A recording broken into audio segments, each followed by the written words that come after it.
Derek, at 30 years old, navigated the familiar streets of Normal, Illinois, his CP-affected gait a rhythm only he truly understood. He'd just hailed a Rivian car for his daily commute, settling into the passenger seat when a jarring premonition seized him. The sleek electric SUV, a symbol of modern transportation, was suddenly a twisted wreck, engulfed in a fiery embrace with oncoming traffic. Blood spattered the windshield, a chilling tableau that vanished as quickly as it appeared. He blinked. The mundane reality of his morning commute starkly contrasted with the horrific glimpse of his impending death. "Stop!" he yelled, his voice rough with urgency, a sound that startled the polite Uber driver. "Don't go this way, there's going to be a crash." His frantic warning saved them, diverting the Uber from a devastating pileup, a scene later plastered across local news and replayed endlessly on TikTok videos. But averting one disaster only opened the door to another. Derek's nightmares began that very night. Vivid and terrifying premonitions of death, each one a grim prophecy for someone he knew or even just saw. With each subsequent vision, he noticed more of his short dreads turning a stark grey, a visible manifestation of the growing dread and trauma. He felt the phantom chill of the accident on his skin, a constant reminder of the deadly chain of events he was now entangled in. The first was his former college roommate, an avid cyclist. Derek saw him in a waking vision swerve into the path of a speeding truck, his bike mangled. He tried to call, to warn him, but the message came too late. The news report confirmed his fear, echoing the imagery of his grim foresight.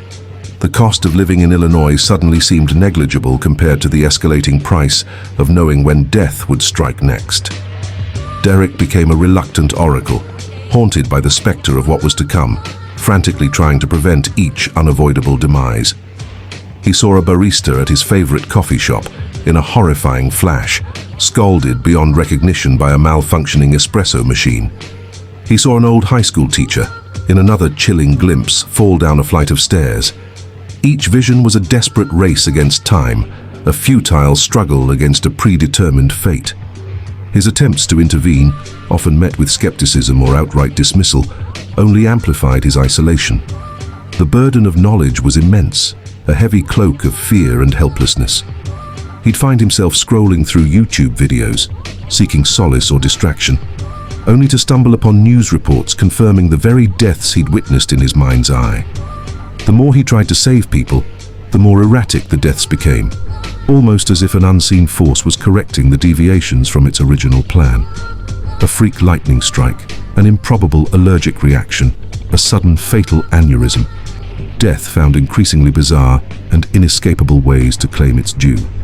Derek felt increasingly vulnerable, a target in a game he never asked to play. Then came the visions of his own death, a faulty elevator, a collapsing building facade, 4 distinct scenarios, each ending in his demise.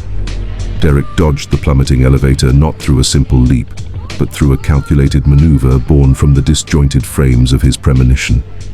The double-knifed vision showed the precise moment the cable frayed and snapped, but also the minuscule gap between the inner and outer car doors as the cabin began its terrifying descent.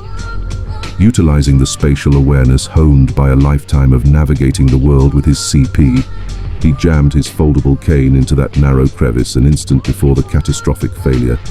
The cane, acting as a temporary wedge and a precarious handhold, allowed him to pull himself halfway out of the accelerating car, scraping against the shaft wall as the mangled elevator roared past him into the abyss below. The constant brush with death, the chilling precision of his visions began to warp Derek's perception.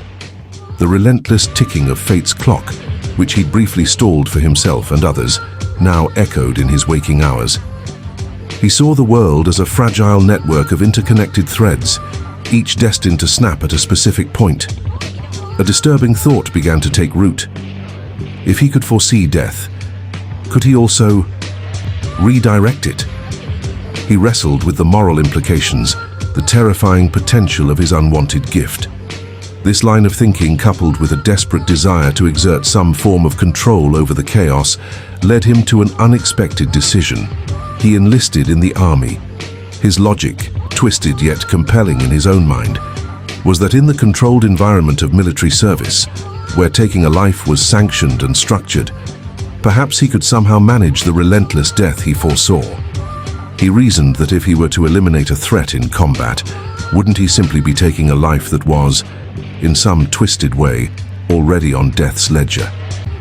He imagined it as replacing one tick of the cosmic clock with another, a morbid calculus born from his constant exposure to impending doom in Normal, Illinois. The structured chaos of military training, a stark contrast to the unpredictable accidents he'd witnessed, offered a perverse sense of order, a place where his grim foresight might, he hoped, find a disturbing sort of purpose, a darker purpose. Years later, Sergeant Derrick stood on a desolate battlefield, the air thick with the acrid smell of dust and cordite. His dreads, now almost entirely grey, framed a face etched with grim experience. The vision still came, less frequent but more potent, often showing him the precise vulnerabilities of enemy combatants, the hidden IEDs, the fatal flaws in tactical maneuvers. He was lauded as a natural, a soldier with an uncanny sense for danger and an almost supernatural ability to eliminate threats. But no one knew the truth. He wasn't just predicting the enemy's moves. He was confirming their appointment with death. He had become an instrument, a grim reaper with a service rifle. Each time a target fell, a flicker of something dark ignited within him.